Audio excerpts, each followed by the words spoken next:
everyone. It's been a bit of an exciting day around here.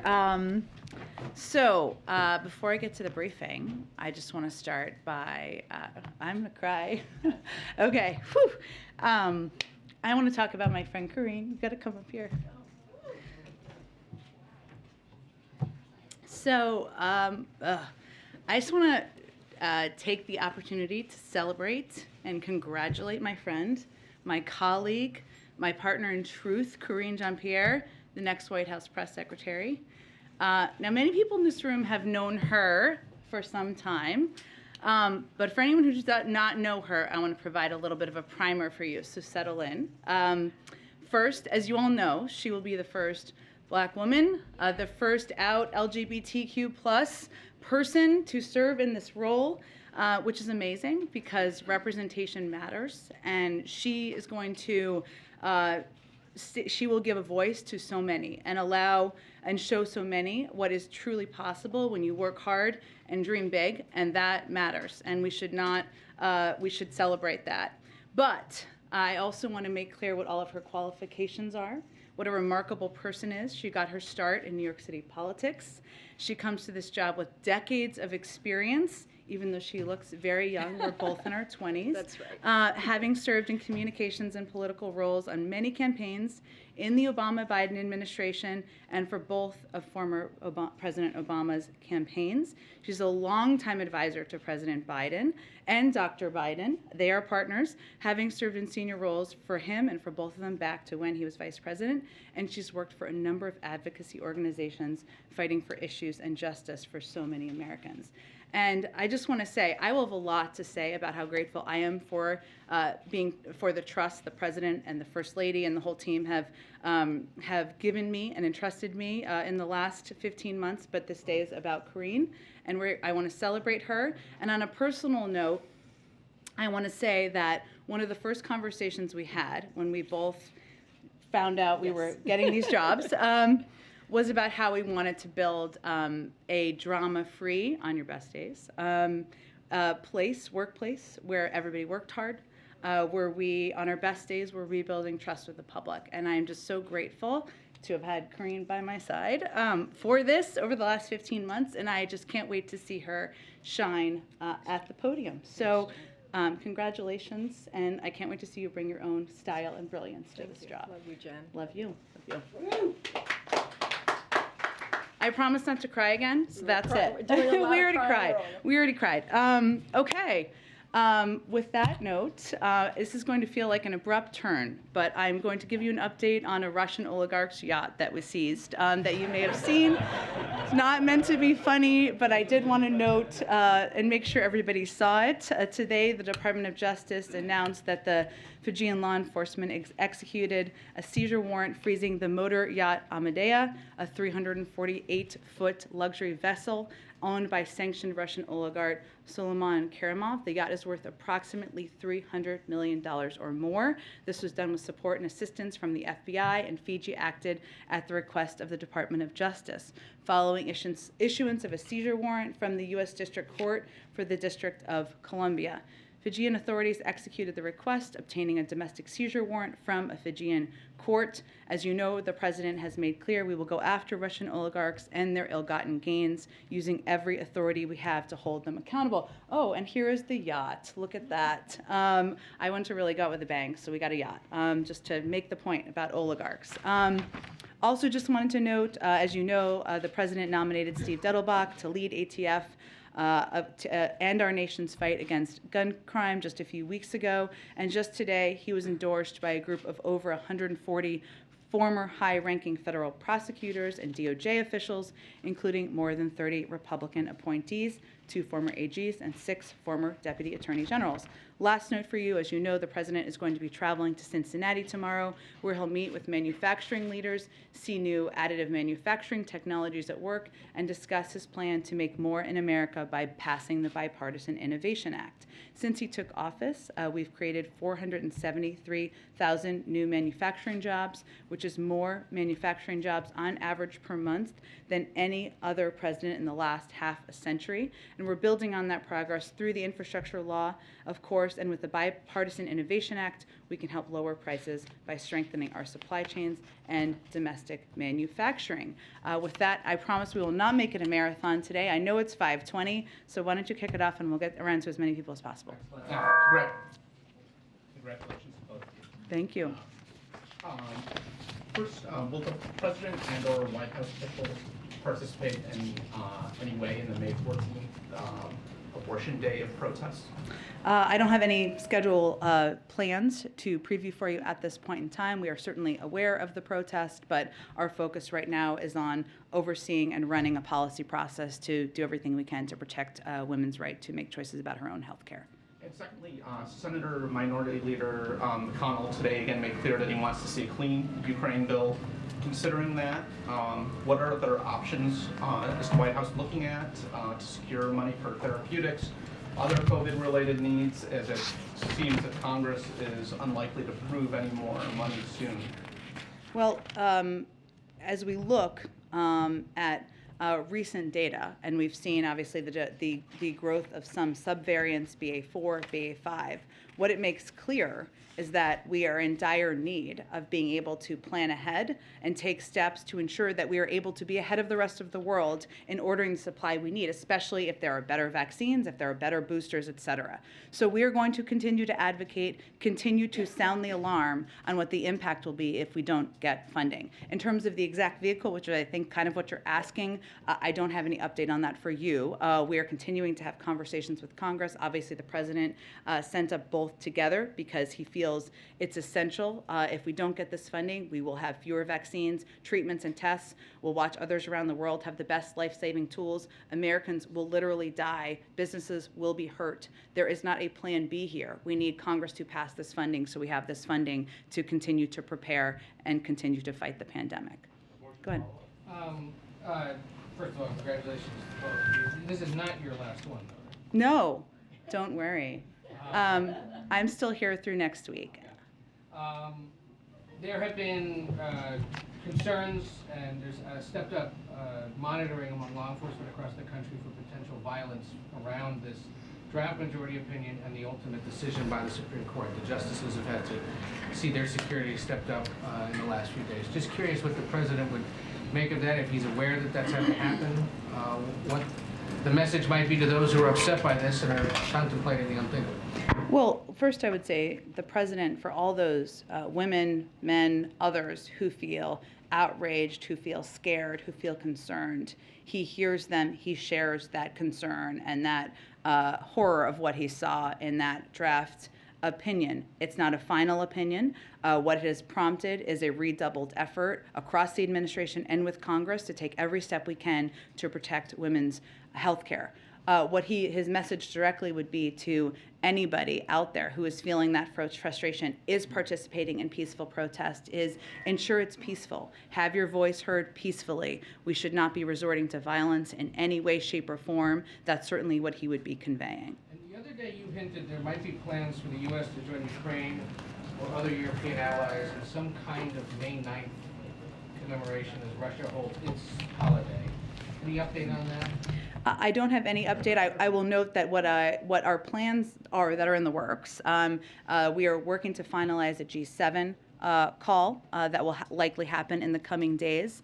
What our effort and our focus is on is continuing to emphasize unity, but also lift up that unity as we look and face Russian aggression. But in terms of what we will do to mark Monday, I don't have anything to preview for you at this moment. We'll have more as time proceeds. Go ahead. Thank you, and congratulations. In the Senate, they are moving forward with plans to vote on a bill that would codify the principles of Roe v. Wade. Right now, that bill seems doomed to fail, but there are at least 2 Republicans who do support legislation that would guarantee a woman's right to an abortion, Senator Murkowski and Collins, but they oppose the current bill because they feel it's too expansive and too broad. So would the President like to see legislation that is perhaps more narrowly focused just on guaranteeing the right to an abortion, codifying Roe v. Wade, if it was able to get more Republicans on board? Sure. The President as you stated, and I've stated a number of times, absolutely supports and would love to sign a bill into law codifying Roe. What he said in his statement the other day, as you know, is that there will be a need, as his sense is, there will be a need for additional members who would support that in the Senate in order for that to happen. We are in a range of discussions with leadership in Congress, or the range of members in Congress, about the path forward and what's possible, but I just don't have the details of what that might look like, and so I can't speak to it at this point in time. But might he encourage Democrats to take a more targeted approach? I don't have any details to preview at this point in time. We're having a range of conversations. And you have said, that the administration is considering, of course, additional options and steps that you may be able to take to support women's reproductive rights. I know you haven't wanted to get into the details of what those options may be, but are you confident that there are additional executive actions that you can take, options that can have an impact that can withstand legal scrutiny? Well, yes. I mean, I would point to the fact that after Texas and SB 8 passed, we did take steps, and we did take steps to secure funding, to secure grants. Obviously, the Department of Justice made clear in response to Texas SB 8, they reaffirmed the Department of Justice's commitment to using existing federal law. We also created a grants program, and the Department of Health and Human Services announced a three-pronged department-wide response. I think what's important to remember here, in part, is who will be impacted across the country. And we are mindful of that as we are planning and thinking about what our policy options are. We know that 75% of people who are having abortions or pursuing an abortion are with under 200% of the poverty level. We know that the majority are women of color.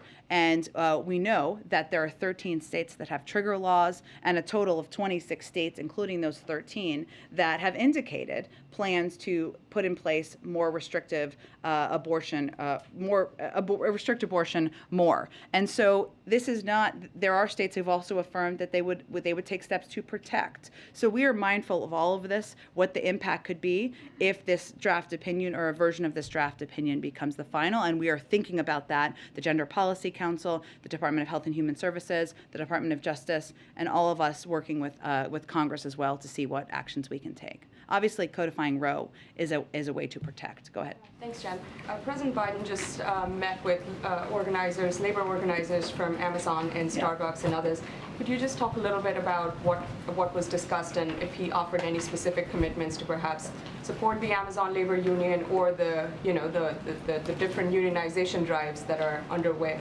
Well, the president has long been a supporter of the rights of workers to organize, the rights of collective bargaining, and he dropped by this meeting to simply offer his support for those efforts. But he is not engaging. We don't engage or get directly involved in individual labor disputes, obviously, but he certainly supports the rights of workers, and we've seen that take place across the country in a range of cases. So should this then be viewed as his support only for the labor movement and not necessarily for Amazon, or is that, I mean, that has to be a part of it, right? We don't take we don't weigh in on individual labor disputes. Those are up to the workers and the organizers. But throughout his career for decades, he's always been a supporter of organized labor, of the rights of workers to seek collective bargaining, and certainly we're seeing that across the country.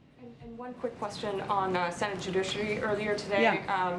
Passing a bill from Senators Klobuchar and Grassley that essentially exposes OPEC to lawsuits for colluding to raise prices of crude oil. Given sort of the inflationary environment that we're in, and how big a concern inflation is for this administration, does the White House support that piece of legislation? Is the president, looking at it? If you can talk about that. Sure. It's called NOPEC, which is creative, even if you don't like what the outcome is of the legislation, I will say.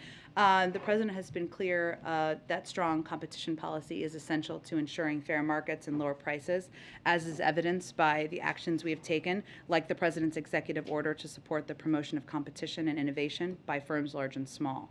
I don't have an official position on this legislation right now, but we do believe that the potential implications and unintended consequences of this legislation require further study and deliberation, particularly during this dynamic moment in the global energy markets brought brought about by President Putin's invasion of Ukraine. So we're taking a look at it and certainly have some concerns about what the potential implications could be. Are those concerns perhaps tied to this idea that analysts are, talking about, which is, if you actually go after OPEC in that way, they could either potentially refuse supplies to the U.S. or maybe flood the oil market? I mean, is that what the concern is broadly? Without detailing it further, obviously our objective is ensuring the supply in the oil markets meets the demand. OPEC has a role to play there. We've obviously been working with them and have had a great deal of engagement with them, even prior to President Putin's invasion of Ukraine, and that is what our overarching objective is. So we're taking a look at what the implications and impact would be. Go ahead. One area that's come into focus in the abortion debate is the use of medication abortions. Yeah. The FDA relaxed some of the federal regulations tied to that, allowing them to be sent by mail. But does the White House feel like they have other viable options to possibly expand the access to these abortion pills? We are looking at a broad range of options. As we detailed earlier this week when this leaked document came out, I would expect we wouldn't have more to preview before there's a final opinion issued. And U.S. intelligence assessments have shown that North Korea may be ready to conduct underground nuclear tests within the coming months. Are there concerns from the White House about that, and also specifically related to the president's travel, given that he will be in the region later this month? Well, I would say we certainly always assess security as we do with any of the president's travel, but that has not been a concern as it relates to his travel coming up in just a few weeks.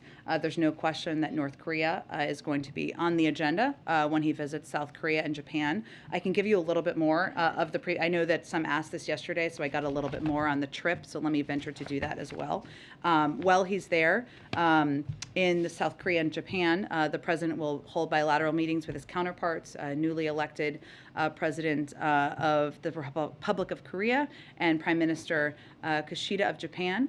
The leaders will discuss opportunities to deepen our vital security relationships and enhance economic ties. They'll also discuss climate change, COVID-19, and other shared challenges. In light of North Korea's continued destabilizing actions in the region, including the test launch of multiple intercontinental ballistic missiles, President Biden will make clear that our commitment to security of the Republic of Korea and Japanese allies, reiterate our commitment, I should say, including our extended deterrence commitments, is ironclad. So that will certainly be a part of the discussion. Naturally, they will also be talking about joint efforts to support the people of Ukraine, hold Russia accountable, and you've seen South Korea and Japan join us in the unprecedented sanctions and export controls we've imposed so far. While in Tokyo, the president will also meet with the leaders of the Quad grouping of Australia, Japan, India, and the United States. The administration has made history already by establishing for the first time the Quad meeting at the leader level, so this will be a continuation of that. So North Korea will certainly be discussed, of course, given the important role that South Korea and Japan both play in security in the region. Go ahead. Thank you, Jen. Sorry to see you go. Are you? Yes, and you've always been a good sport. Thank And you. So As on have you. behalf of everybody, thank you Thank for you. everything. Thank you. And I can't wait to see you up there, Kareem. So you guys spent some time yesterday talking about what you think are the extreme wings of the Republican Party. Do you think the progressive activists that are now planning protests outside some of the justices' houses are extreme? Peaceful protest? No. Peaceful protest is not extreme. Some of these justices have young kids. Their neighbors are not all public figures. So would the president think about waving off activists that want to go into residential neighborhoods in Virginia and Maryland? Peter, look, I think our view here is that peaceful protest, there's a long history in the United States and the country of that. And we certainly encourage people to keep it peaceful and not resort to any level of violence. Let me tell you what I was referring to and what the president was referring to yesterday. Not about the yesterday, though, just about moving forward. These activists posted a map with the home addresses of the Supreme Court justices. Is that the kind of thing this president wants to help your side make their point? Look, I think the president's view is that there's a lot of passion, a lot of fear, a lot of sadness from many, many people across this country about what they saw in that leaked document. We obviously want people's privacy to be respected. We want people to protest peacefully if they want to to protest. That is certainly what the president's view would be. So he doesn't care if they're protesting outside the Supreme Court or outside someone's private residence? I don't have an official U.S. government position on where people protest. We want it, of course, to be peaceful. And certainly the president would want people's privacy to be respected. But I think we shouldn't lose the point here. The reason people are protesting is because women across the country are worried about their fundamental rights that have been law for 50 years. Their rights to make choices about their own bodies and their own health care are at risk. That's why people are protesting. They're unhappy. They're scared. The president's position on choice has evolved over time, so just checking for his official position. Does he support any limits on abortion right now? Peter, the president has talked about his position many times. He supports the right of a woman to make choices about her own body with her doctor. But I know that one of the Democrats that he endorsed and who won their primary this week, Tim Ryan, said yesterday that he does not support any limits on abortion. Is that where the president's thinking is now? The president has stated his view many times. So does the president support abortion up until the moment of birth? The president has spoken about this many times, Peter, and I would refer you to his own comments about abortion and a woman's right to choose and make decisions about her body with her doctor, which is what any of those women would do. Go ahead. Jen, does President Biden support Leader Schumer's strategy to hold a vote next week on abortion rights, even though the votes are not there, that it's doomed to fail? We certainly are working in lockstep and closely with Leader Schumer.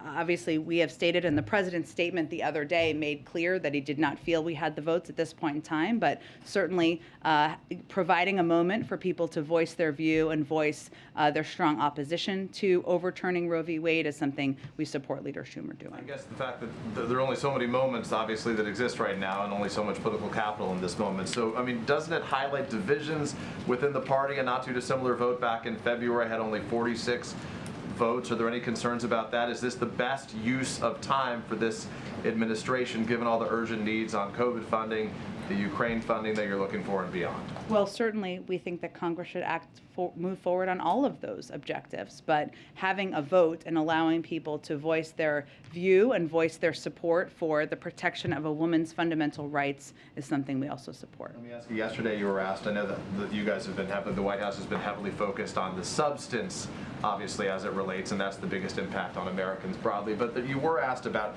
the leak itself, and given the historic nature of the leak, which was so unprecedented, as you acknowledged, you said, I don't think we have a particular view on that other than to say that we certainly note the historic, or unprecedented, nature of it. Why wouldn't the White House condemn this leak? Are there any concerns? Do you have concerns about the sort of further politicization of one of the branches of government? Have you ever reported anything that's been leaked to you? I am, and you guys have criticized leaks before as it's been provided. So you've criticized in the past. Why not criticize this leak? Again, because I think what is happening here and what we think is happening here is there is an effort to distract from what the actual issue here, which is the fundamental rights. I don't think they're at the same level. We don't think they're at the same level. So they're not at the same level, but would you agree that it's still worthy of condemnation? Well, look, I think there has been a call for an investigation by leaders of the Supreme Court. Decisions on that and how it will be pursued will be made by the Department of Justice and others. And that's certainly their space and right to make that decision in government. That's how government is set up. But at the same time, what we've also seen, Peter, is many Republicans who are trying to overturn a woman's fundamental rights try to make this about the leak. This is not about the leak. This is about women's health care and women having access to health care and making choices with their doctors. And we are working not to allow that to be the distraction. Thank you. Thank you. Go ahead. Is the president planning on meeting with abortion providers or activists at all next week? I don't have anything about his schedule quite yet to preview. Obviously, we are deeply engaged with a range of healthcare officials and experts from the government, both from the Department of Health and Human Services, from our DPC team here, and we will continue to maintain that engagement. I mean, you've said a few times that this is obviously a priority for the president.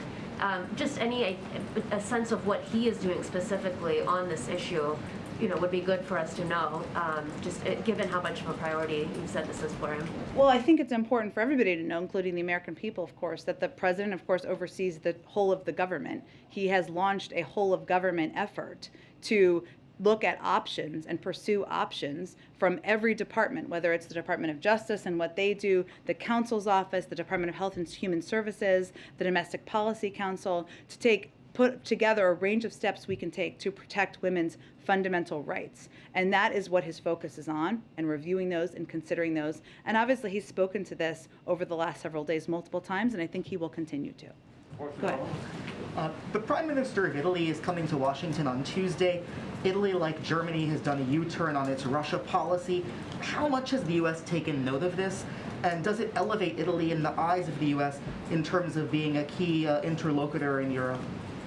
Well, I think it's really important to note in that there were a number of countries, some you noted, where the world, and journalists who have covered this closely, were skeptical that they would remain as unified and take steps as aggressive as they have to stand up against Russian aggression. This is an example of that. Certainly there's a lot we work with Italy on and will continue to, and the meeting will have a range of topics discussed, but of course we've taken note of the efforts they have and their leadership in standing up against President Putin and Russian aggression. Go ahead. Thanks, Jen. Congrats to you, and thanks for your words. I wanted to ask Corinne, though, if she could share some words about what this means to her, what this means to you, Sure. Corinne, and if you could talk a little bit about the historic nature of what you're about to. Come on up. The good news is the podium height is the same because we're both very short. So go ahead. Well, thanks for your question. I first want to take this opportunity while I have it to thank Jen. She has been just a wonderful colleague, a friend, a mentor during this past year and a half, and I don't think I would be here without so many people, but including her. And she is just a true, solid, amazing person. And so we were very lucky to have her here this past year and a half. So I wanted to make sure I had the opportunity, since I have the opportunity to say that. Okay. We were doing a lot of crying, so I'm trying not to do it now. Wow, I'm still processing it because, as Jen said at the top, this is a historic moment and it's not lost on me. I understand how important it is for so many people out there, so many different communities that I stand on their shoulders, and I have been throughout my career. And so it is an honor and a privilege to be behind this podium in about a week or so when Jen is ready. And that is something that I will honor and do my best to represent this president and this first lady the best that I can, but also the American people. And so it is, it's a very emotional day. That's probably the best way that I can explain that. A very emotional day. And I just appreciate this time in this moment. And I hope that I make people proud. I mean, there's a lot of folks who question when this day would happen. I mean, what is your message to those? And like, what is the message to young girls, to and young boys too? Yeah, young girls and young boys. Let's not, I think this is important for them to see this as well. I used to teach college students. I had the pleasure of doing that for about 6-7 years, and they would ask me, a similar question, like, how did you get to where you got to? And I would say to them, and it took me a little bit of time to figure this part out that I'm about to share with you, which is follow your passion, follow what you believe in, and just keep that focus, because that matters. I think if you are passionate about what you want to be or where you want to go, and you work very hard to that goal, it will happen.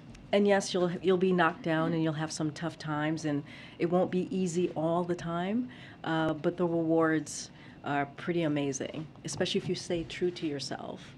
And so that's what I would tell them, and I see them from time to time, and they always mention those words that I just shared with all of you. And so that's what I would say. And, there are people who support them, people who will lift them up when they're down. And so I think that's really important to know. And I think so many of them as well, they are standing on shoulders on folks who came before them and are creating these opportunities that I currently have, and will, take that on the best as I can. Have you ever doubted being a woman of color? Have you ever doubted being in this position one day? No, not at all. Just worked hard towards it. But I understand how hard it is. I do. We all do. But just keep working hard towards it. I'm gonna give it back to Jen. Thanks, everybody. The Catholic Church was just vandalized with pro-abortion slogans in Colorado. It just happened recently. Is the White House aware of that, first of all? I've not seen that report. Obviously, we don't condone vandalism. We condone peaceful protest, and that's something certainly we're encouraging with everybody who feels passionate. Going after targeting Catholic churches, especially when it involves Roe. That's what they're basically focusing on. Again, we don't condone vandalism. We condone peaceful protest. I think it's important to note that 60% or 70%, depending on the poll you look at, of the American people do not want Roe to be overturned. I'm going to move on. Go ahead. Will the president respect the High Court's final I think we're decision moving on. Roe Go ahead. So, this is a Jen, follow-up. That's all, just like everyone else did.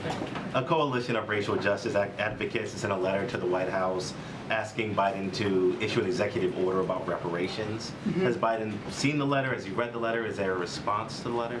I'm not aware of the letter. I'd have to take a look at it, and we can see if there's more of a substantive response to you after the briefing. And just to follow on executive actions, Sure.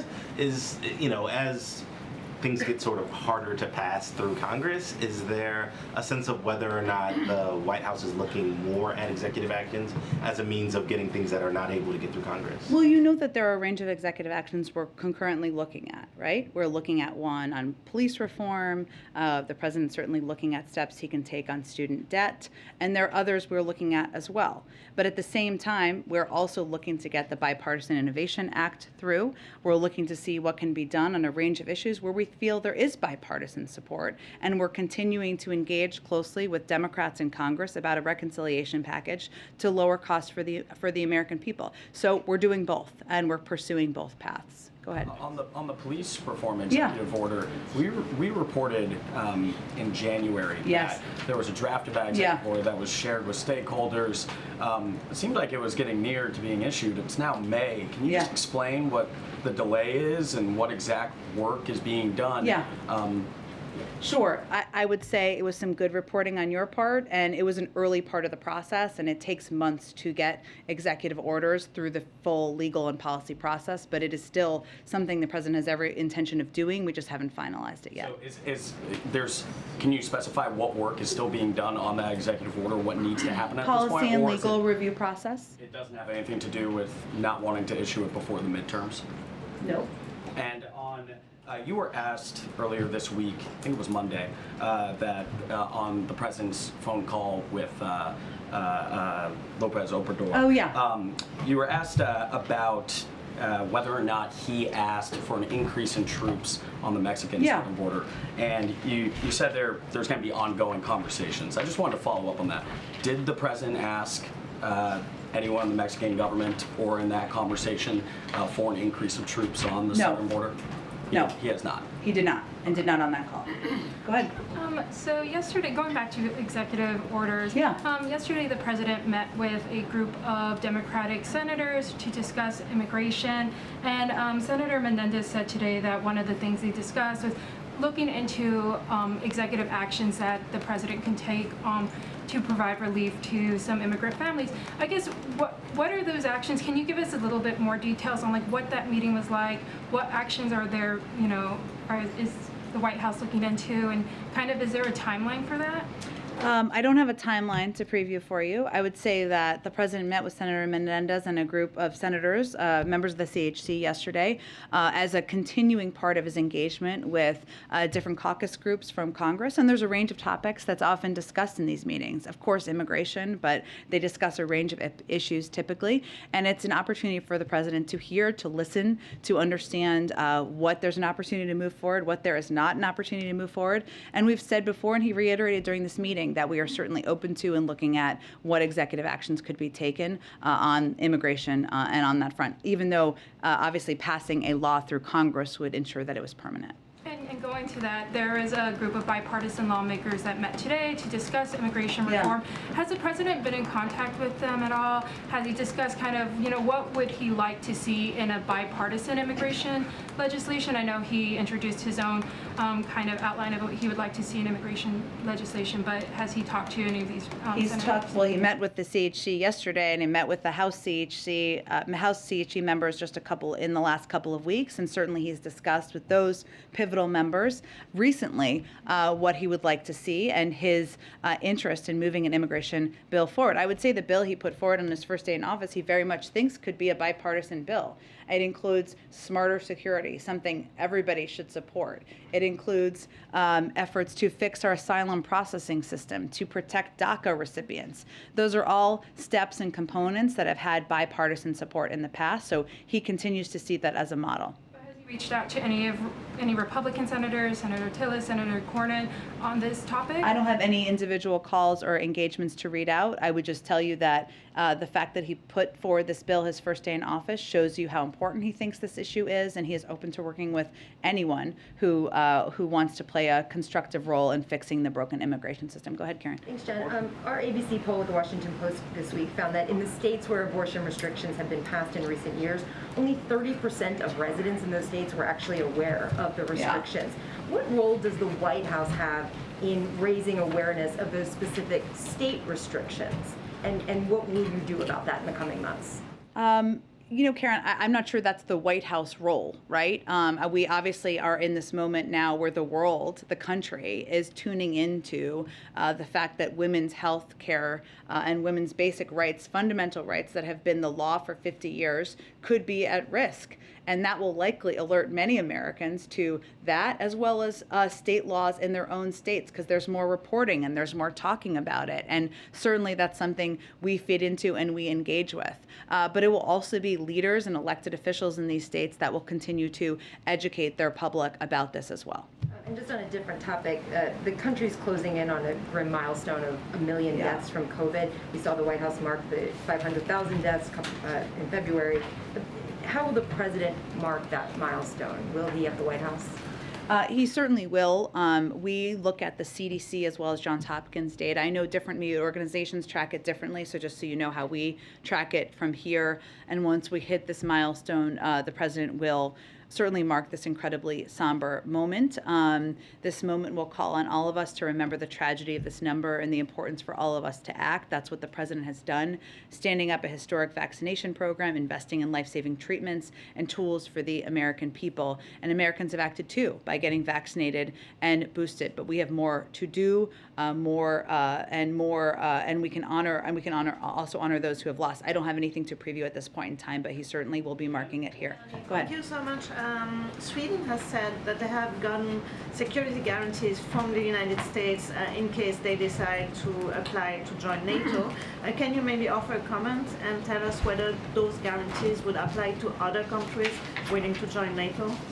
Well, our militaries have worked together for years, and we are confident that we could find ways to address any concerns either country may have about the period of time between a NATO membership application and the formal accession to the alliance. We obviously strongly support NATO's open door policy and the right of each country to decide its own future, foreign policy and security arrangements, and both Sweden and Finland are close and valued defense partners of the United States. So we've worked with them for years, and we are confident we'll be able to work with them to address any concerns either country may have, but those are ongoing discussions.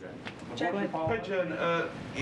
In the wake of the draft Supreme Court decision, Texas Governor Abbott indicated that Texas may seek to overturn the 1982 Supreme Court decision that found that states were required to offer free public education to all students, including the children of undocumented immigrants. Does the White House have any response to those comments from Abbott?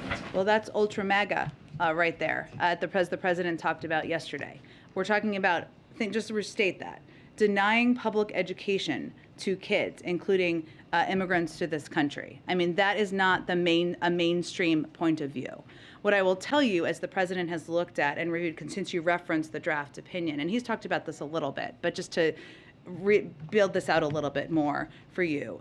He's talked about how it raised the alarms for him and how the draft decision would endanger other American rights, in addition to the basic right of every woman to keep her personal health care decisions between herself and her doctor. Obviously, there are decisions like that way out of the mainstream that Governor Abbott has announced. But it's also, if you look at Roe, Roe is the precedent, right? Is the precedent for the right to privacy, and that decision has been upheld numerous times since. And everybody doesn't make the connections between what Roe has been the basis of. So let me just spell it out for you, and this is what's on the mind of the president. The right to privacy has been the basis for other landmark decisions that safeguard our basic rights as Americans, including who we choose to marry, with whom to have romantic relationships, and whether to use contraception. For example, I mentioned Griswold versus Connecticut yesterday, Eisenstadt versus Baird, which ensured that the right to use contraception was protected, Oberfeld versus Hodges, which protects the right to marry, Lawrence versus Texas, which stopped government from preventing sexual relationships between consenting adults.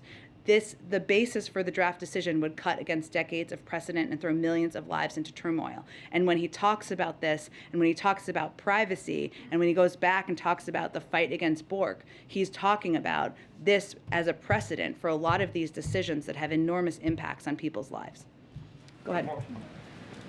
Yesterday, the House Whip Clyburn appeared alongside Congressman Cuellar. He's facing a primary challenger who supports abortion rights. He doesn't. Does the president think that Democratic leadership should be standing behind a member of Congress who's part of the Democratic Party who opposes abortion rights at this time, especially in Texas, which has a trigger law? I certainly understand your question. I'm just not going to get into politics or political primaries from here. Okay. Go ahead. Sorry. Oh, go ahead. Do you have another question? Go I ahead. might say that. Okay.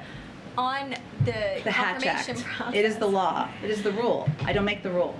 Go ahead. There's been a lot made of what the justices Kavanaugh, Gorsuch, Barrett said during their confirmation hearings about Roe versus what we assume they would have, where they would have come down in this draft opinion. Obviously, the president was the chairman of the Judiciary Committee for a long time, and we've seen senators on the committee now say that this is just more evidence that, these aren't informative or productive process if they're not willing to answer these questions. What does the president make of this kind of debate happening right now between the utility of the confirmation hearings? I don't think the president, we have not seen a final opinion, and I don't think the president's going to weigh in on that, may not even weigh in on that afterwards.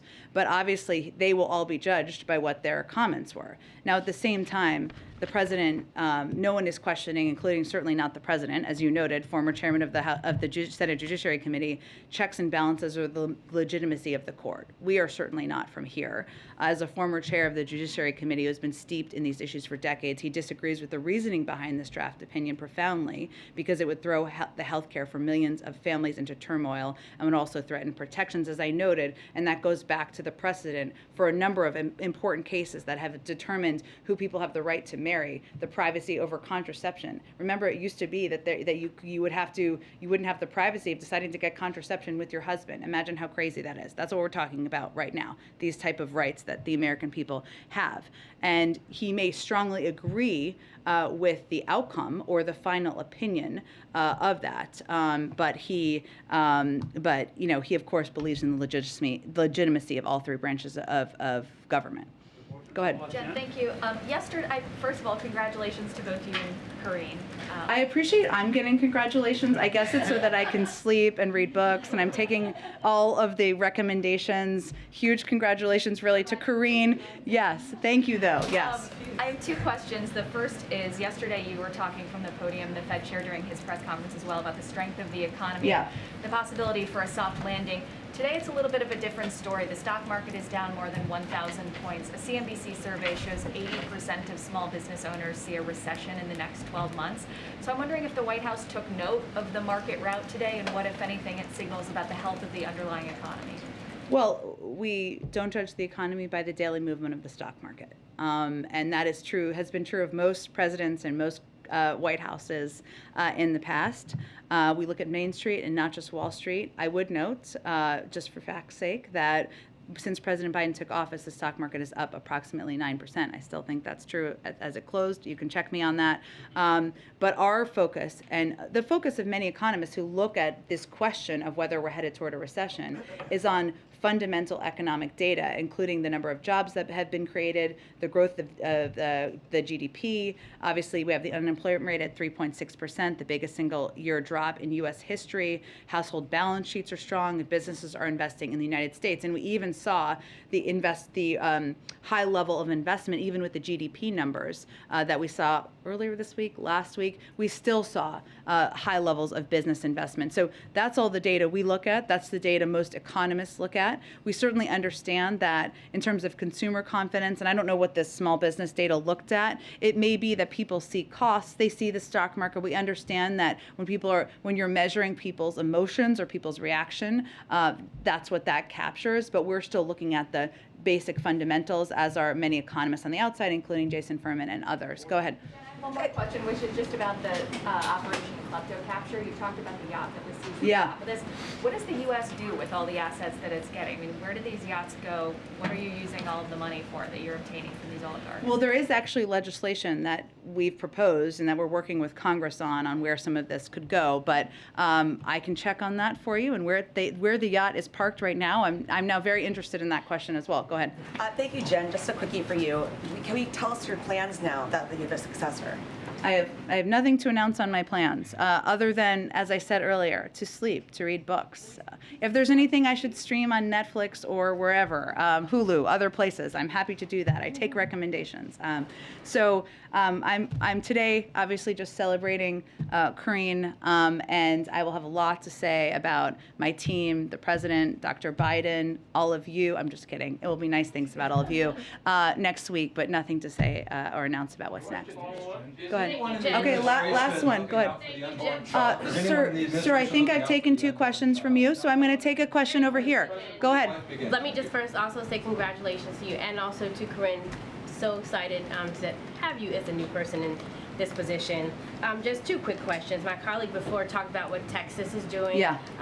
But in D.C. tomorrow, there's going to be a new bill introduced by a council member that would prohibit the city from cooperating with any other state's investigation into someone who's gotten or performed an abortion. And the states are trying to scramble what to do. Is that something that you would even see the administration kind of getting behind as we're seeing all these things pop up in different states? Yeah, so if I understand it correctly, it's to protect people's rights so that they can't be investigated? Right. So the Department of Justice, I'd have to check with them and our counsel's office on this, but one of the things they reiterated when we saw SB 8 and the Texas law is people's rights. And I think it's important for people to remember now, even in this moment, that this has not been overturned at this point. The final opinion has not been out. People across the country still have fundamental rights to make choices about their own health care. And so that sounds to me like it's an effort to protect people's rights and those who support them. That's something the Department of Justice has spoken out about to make sure people understood that. I can certainly check on this specific law. We've got to wrap it up because it's 6 o'clock, but anyone going to Cincinnati, it's going to be great. Okay, thanks everyone.